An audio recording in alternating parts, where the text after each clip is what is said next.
What's up, everyone? Just getting back from my honeymoon with my lovely wife down in southern Mexico. Getting back to a routine, getting back to real life, getting back to Elden Ring and Dark Souls 3 invasions. Honestly, it feels a little weird because I spent the last week and a half by a pool with basically Mexican raccoons running around. I think they're called coati. Anyway, just a little weird. It feels a little weird to be back, but it is, again, nice to be back. I actually spent some time down there writing a script for this video, and all the footage that you're seeing was actually compiled before we even went down there. So you might wonder why I decided to write a script for what was originally a 50-minute long video while enjoying the beautiful vistas of my honeymoon. I'm sure my wife wondered that once or twice, but I wanted to be somewhat productive while I was down there, do something towards the next video that I wanted to upload, so I just spent some time writing that out. And I really liked it. Especially when I was writing it down there by the pool, maybe it was the tequila, but I thought that what I had put together was really well done. I was excited to come back and speak it into the mic and get it on the video, and I did. What you're seeing now is actually a re-recording after that fact. And the reason that I'm doing a re-recording on it is while I really liked the topics and everything that I discussed about in the script that I had put together, I realized that when I actually finished putting it on the video, that the scripted parts of it didn't really sound like the way I wanted them to. It was a little bit deadpan. It wasn't really the level of energy that I feel like that I actually bring a lot of times to the commentary I put in my videos.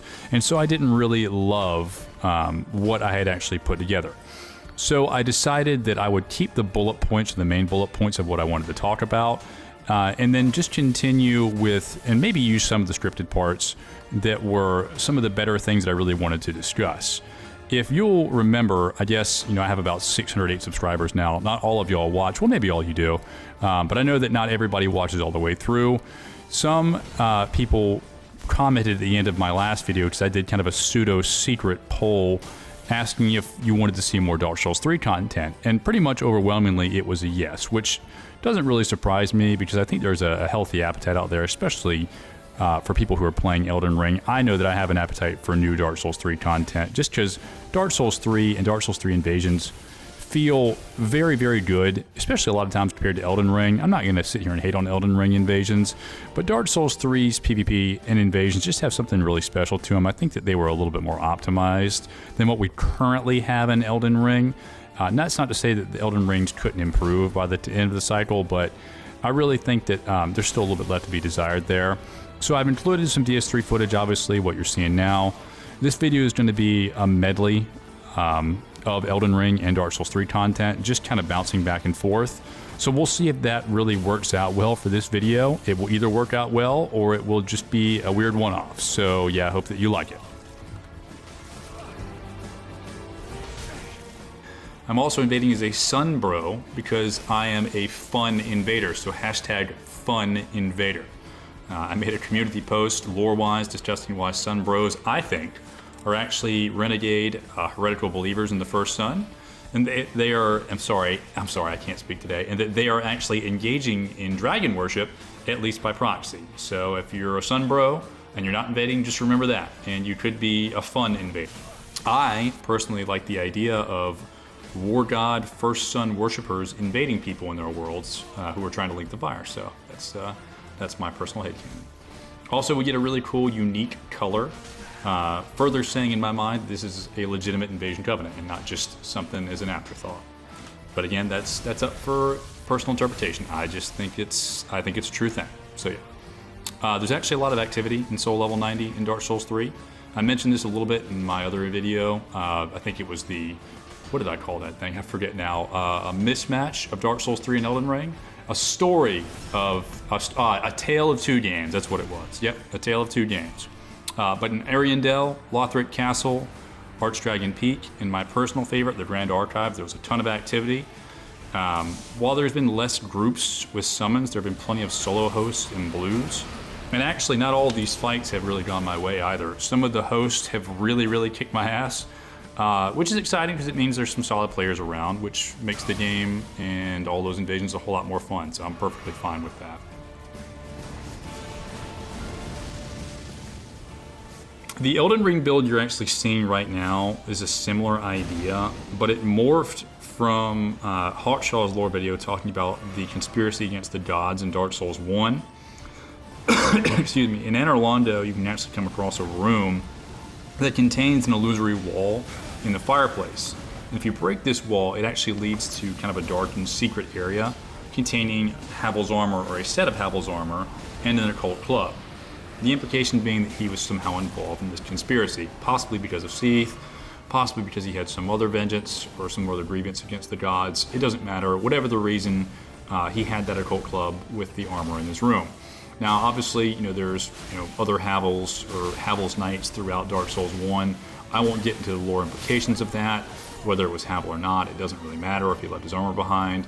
The point was, in Elden Ring, in Dark Souls, in all Souls games, Miyazaki and From Software like to kind of use those items, not only the item descriptions, but items in similar areas linked together to kind of make people draw conclusions about why they might be linked. So that's where I'm getting that from. Hawkshaw seems to link some in the occult conspiracy to dragon worship, and kind of a third way to overcome the curse through the ancient dragons. This idea can be further seen with Aldia's experiments in Dark Souls 2, and Archdragon Peak in Dark Souls 3, which had its own dragon men, which actually, interestingly enough, seem to be linked to the little snake men from Seath's Fortress in Dark Souls 1.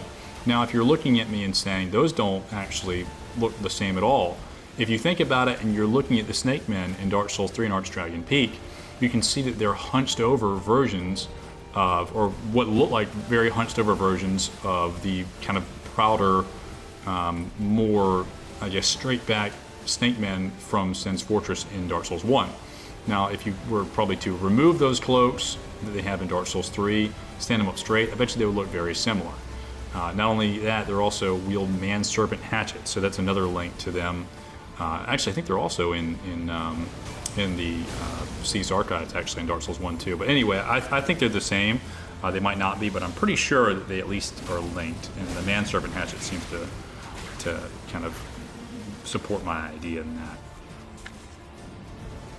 If you've been paying attention to this invasion so far in the background, you'll notice really all that's happened so far is just arrow exchange back and forth here in the little rot islands in the swamp of Aeonia.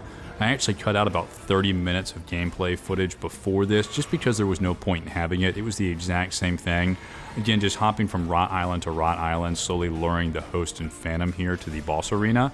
This blue will actually be the third, I think, that I've killed so far. So I'm sitting at, again, about 50 minutes or so of game time just for this one invasion, which I understand not a lot of people want to spend the time to actually do that, to take the time to win 50 plus minutes for one invasion. It's just a daunting, it's just an incredibly daunting amount of effort to put in just for one party and one group. So I'm getting into a little bit of a weird territory here, but I understand, especially nowadays with new invaders, what seems like big barriers to entry to get into for invasions in Elden Ring, it takes a lot of time sometimes to actually win against a party, especially a passive party of 3. Now, I don't want to get in people's mind that this is the normal. 50 minutes is not a normal invasion, but it can be the amount of time you have to put in to actually win against a party like this. So, if you're going to actually engage and stay in this fight, it may take that long.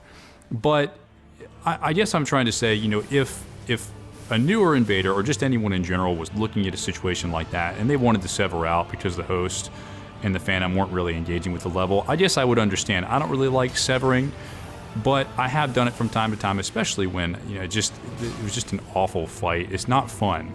The point for me is not winning in Elden Ring, although it is nice to win. I really want to have fun fights. And so if I can get a fun fight, if I can get a fun interaction, that's where the enjoyment is in this for me. So if you do decide to stay in those fights, great.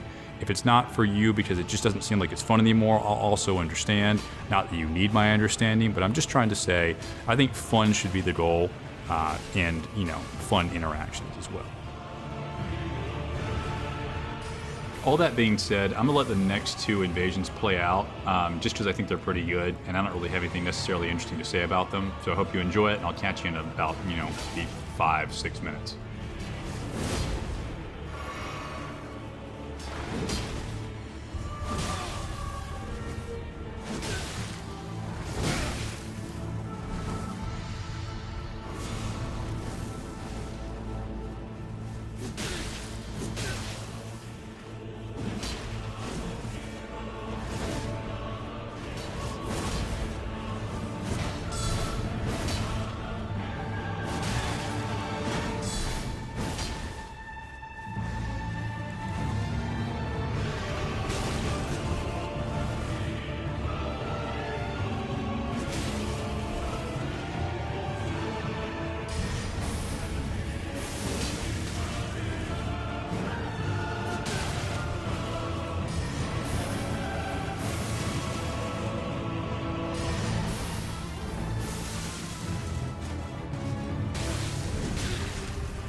The DS3 build is nothing fancy, it's just a dex build at 90. I created the play with the Hollow Slayer, also known as the Wi-Fi Slayer to those who have played with it in the past and know the kind of old Dark Souls 3 joke about it.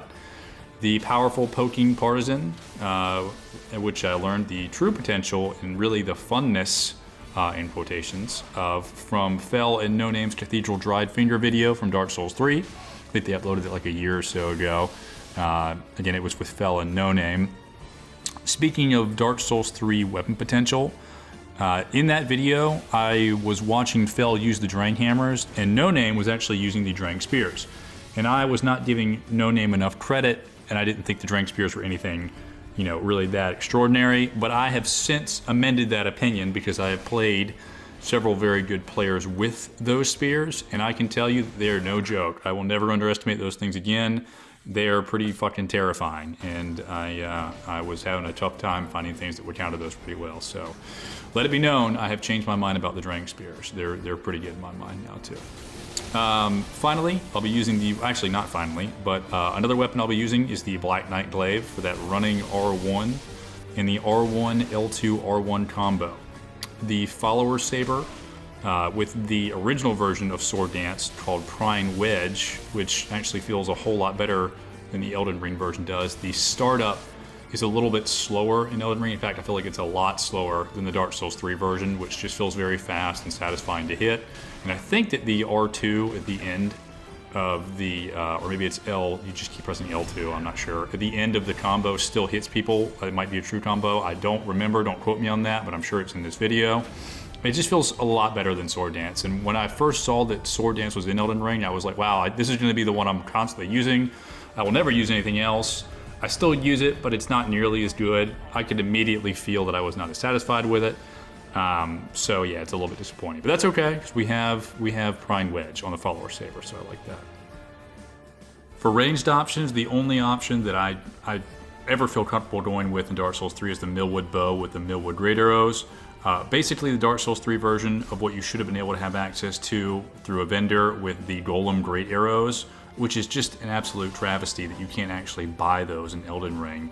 It just added on to the list of things when I went back and played Dark Souls 3 that I realized were just such a nice convenience of, I guess, little convenience for invasions that you don't have in Elden Ring. I can go and buy Millwood Arrows. I can buy as many as I want to with them, with souls, and I can't do that in Elden Ring. I have to farm for 2 every fucking hour from the golems at the Lift of Dectus. If you're not using a jar cannon, not having access to those golden great arrows is a real detriment in invasions. And the fact that you just can't buy certain things, I mean, I get that they were trying to go for the item crafting system, but I think that they really didn't think out some of the aspects for invasions. Go figure. I know that invaders and invasions aren't From Software's primary concern, but the fact that just something like that, you just can't buy it. Or also that you can't buy rot boluses, man, that seems like a huge oversight. From Software didn't think that any hosts, phantoms, or invaders would overutilize, would annoyingly utilize a status effect as powerful as rot. So not only from an invader's perspective, but from a host perspective, not being able to have or buy rot boluses, that seems, and it hasn't still been fixed. I don't know. Maybe it'll be coming in DLC. Maybe they're gonna make a big joke about it, but it just seems like to this day an oversight I just don't understand. So you see there we got that Phantom with the shield breaker, the lovely shield breaker that is the Black Knight Glaive. Man, very nice, very nice. Feels satisfying to do.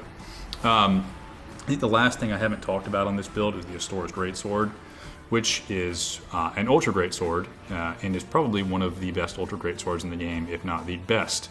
I know there's a lot of love out there for the Zweihander. I too love my Zweihander, but the Astora Great Sword has very low stat requirements. You can get it very early in the game, right outside the Cleansing Chapel in the area where all the zombies spawn before the Cathedral of the Deep. Again, like I said just a second ago, very low stat requirements, great for a dex build, great for any build really. Can be infused. Has a awesome Ash of War. I think it's charged 4th in Elden Ring, but it might be the same in Dark Souls 3. But it does a ton of damage. Has a lot of range on it. You do have to aim it, correctly. If you aim it and someone's rolling to the side of you, it will miss. so it can be whiff punished. But like that right there, you see how far it goes. It just does a ton of damage. Very good, very good weapon. You know, it's like an ultra great sword spear in your hands. It's just so good. Look at I still hit him. Look at that. It's great. So yeah, if you're looking for a great light, very light ultra great sword to put on a build, Astor's great sword is the one for you.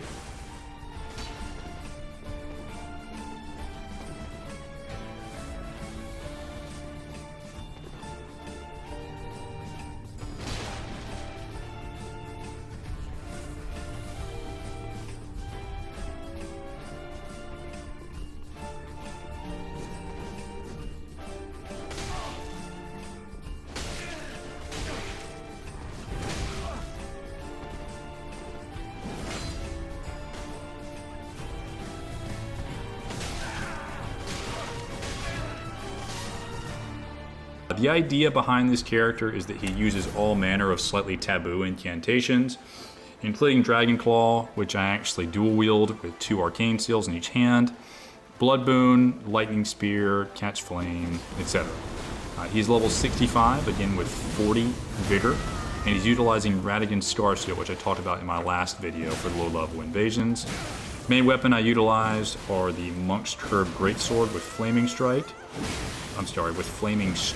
because it's cool, and it is one of the lighter curved greatswords, so I can meet the weight requirement, which is also important, obviously. Knight's Greatsword with Piercing Fang, staple. Roger's Rapier with Lightning Strike, and finally the Regalia of Eocade, because it's too damn cool to finish people with the Corkscrew.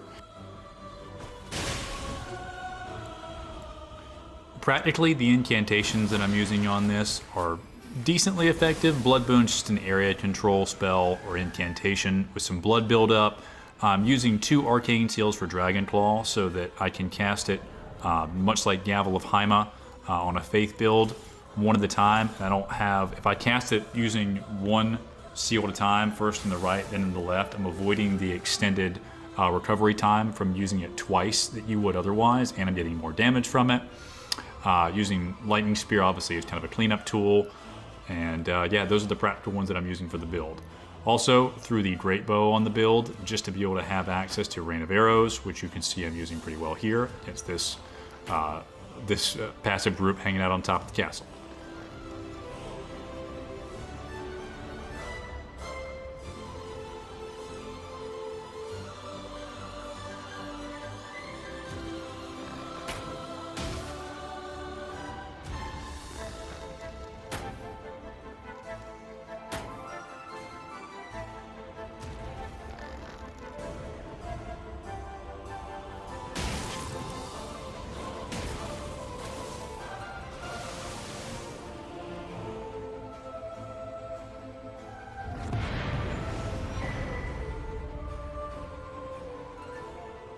Alright, because all commentary is continuous and there's never more than one take when editing videos, I have most certainly not gone back and edited down the amount of footage I used in this video to 39 minutes or less from 50. This is going to be much more manageable, I think, than what it was before. But on that topic, I wanted to talk briefly about long-form content and long-form content in my channel. I know that long-form, really drawn out, 30-minute plus videos is not great for channel growth. But that being said, it is the type of videos that I like to make. Will I always make videos like this and never any shorter? Probably not. And I'm kind of thinking in the future I might start doing ones that are a little bit more contained, just so I can focus my topics a little bit more strictly on just smaller details and things that I want to talk about, or just specific invasions. But for the moment, you know, I wanted to kind of still briefly discuss the videos I've uploaded so far and what I envision from this channel. So, as a couple people have, you know, clearly pointed out, I think it's unfair to Saint, but people have made some small comparisons between me and him, and while I appreciate it, I want to make a small disclaimer that I think that it is, again, an unfair comparison to Saint. My channel is just starting to grow, and the content that I make is still improving in quality. So I think that while my content is decent, again, it's still improving. And obviously, flattering illusions aside and similar type of content, I did grow up. I did kind of form my Dark Souls 3 Invasion experience based off of Saint's videos. And my content will probably echo or at least be similar to his because of that experience and just the formulation I watched, or his formula that I observed, being so important to just my growth as an invader in general. I think anyone in this space who creates content probably feels similar pressures that I do when making videos like this. First, that is making content that your peers and established creators around you that possibly got you into it in the first place would feel is of adequate quality to be a positive for this space and not at all misleading if, again, they did watch your videos. Two, to create content of that quality that is sufficiently original enough and entertaining enough to really add value to people who are watching the content. And it's not, not that they'd be wasting their time, but it's a good value trade for the time that they're putting into it. Let's say for a video that might be 39 minutes long. I think that what I'm trying to do with my content is, well, I don't know what the hell I'm trying to do with my content, but I'm trying to make it somewhat informative and original at the same time. I said original, I meant to say informational, but original works too. Again, I'm trying to, for the 39 minutes that you are putting into this video, I'm trying to add value that's not only entertaining, but also, something at least hopefully maybe slightly original or unique, to trade back that time that you've devoted to watching something that I've taken the time to put together. I think continually, myself and people in general are always trying to improve what they put out to the world, and that's I think that's just a natural human thing. Up until this point in this invasion, I actually did not have a co-invader, but it's one of the rare times that I actually did have one that showed up. This is very interesting. I felt like I did very little actual damage to the host and phantom throughout this invasion, but it's one of the best examples, I think, of teamwork amongst invaders that I've actually ever been a part of. I think it was it was a really fun invasion. It was a very different invasion. As you can see here, we're invading Megamind. The Phantom is like level 193 or so, which isn't terrible, but it's definitely a little bit over leveled. They're going to use the weapon art on Godric's axe to defend the stairway, which is definitely an interesting use of it. It was actually pretty smart. All the while Megamind watches down from his perch. I guess that's the the trick. That's the gimmick in this invasion. Is the host is Megamind and the Phantom is like a big brute that he's like supervising and using to fight us. So obviously our goal in this invasion becomes to get rid of the Phantom first, and so we will do that, and he's doing a shit ton of damage actually, but my co-invader here is using the Lightning Lance. I forget the name of it right now, as always. The names always escape me, but it's not a big deal. We're gonna slowly chip him down over time, getting enough damage in on him to allow him to make a mistake so that we can actually get at the host.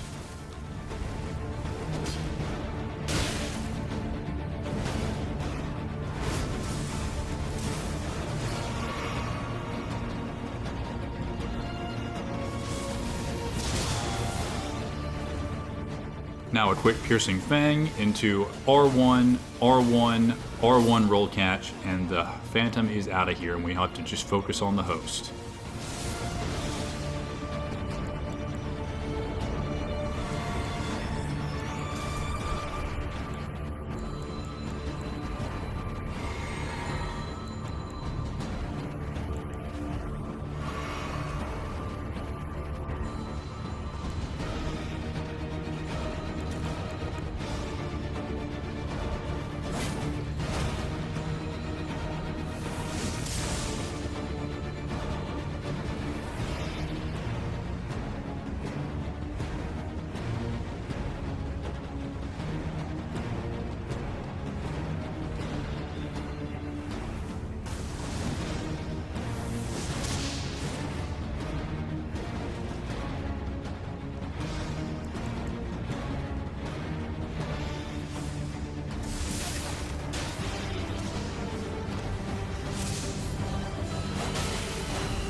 Alright, and with the last little bit of ladder control and a Thunderbolt from Rajir's Rapier, Megamind will go down. Thanks there to my co-invader. It was a really, really cool invasion. Very interesting, a different one, so just, pretty fun. Obviously, throughout most of the rest of that invasion, after we killed the Phantom, I just kind of let the footage play and roll without any commentary. Sometimes I've found when I'm watching videos, while I really appreciate the commentary from a lot of creators that I follow, sometimes I just kind of want to see the invasions that they have and just kind of, enjoy the natural ambiance of that. So I'm going to experiment a little bit and see in some of these, just kind of letting that footage play, not really commentating over all of it, seeing if people like it or not. And obviously, I'm sure y'all will let me know if it's preferred or not, but I think it's kind of nice, and it's also nice for me too. That being said, we will have commentary on the rest of this. All of these, or nearly all of these invasions, were super long, and I've edited out at least over half of the footage from them, just because there's just so much. Like this, this host had 2 Phantoms before these 2 Blues came in, and I fought them outside this castle for a good 20 minutes, just using up all of my flasks before the Blues came in, and I had to run into the castle all the way up the top. To just stay alive. You saw there I had a sliver of health for most of the time, but because overconfidence is a thing and Blues are rarely ever, well, I don't want to say they're not smart, but usually they're just Estus factories, or flask factories I should say.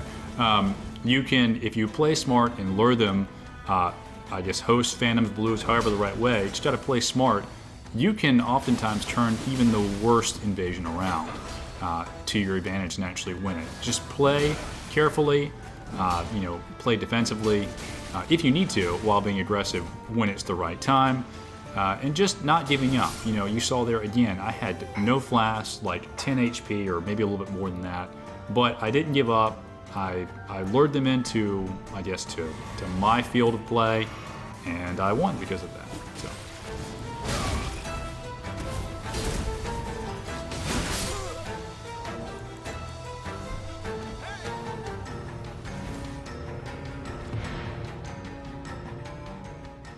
Of all the DS3 areas that I think are still the most fun to play in this, what is it, year, I don't even know, 9, maybe 8 or 9 of Dark Souls 3's lifespan, Grand Archives I think was still the most fun I had.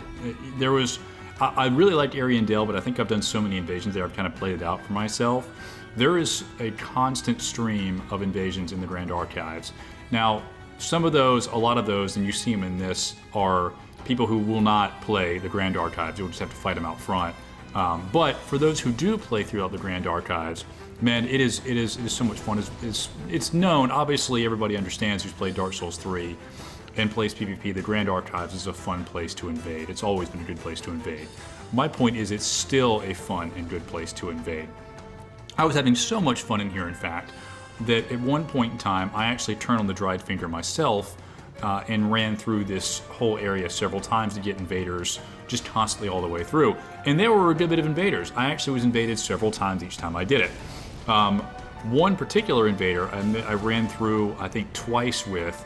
I'm sorry, I wish I could remember their name. I would give them a shout out. They ran me through the Grand Archives twice, completely all the way through it. And the first time, I lost because I got to the very end. I got to where the Crystal Sage spawns on the bridge right down there from the footage you can see right now. And he lured me out to the knight, which I knew was there, but I just had a moment where I just didn't think about it. And he killed me with the knight after like 15 minutes or more of running through. It was so much fun. Got invaded by him a second time, in which I won that invasion after a very tense, close bout with the 3 NPCs right outside, or right before the Twin Princess Bridge. And man, that was just a blast. So like, whether as a dried finger or whether as an invader, Grand Archives is great. You can see me running this this poor host in front of me through the level. I didn't know what I was doing at this point, and they just kind of decided to jump off. So, that was, there's a lot of wackiness still. It's fun. Dark Souls 3 is not a dead game. There are still fun fights to be had. There are still fun encounters to be had. There are still great interactions to have, because I've been having them. And I want to draw people's attention to that fact, because while Elden Ring has been out now for a little over a year, with no actual DLC.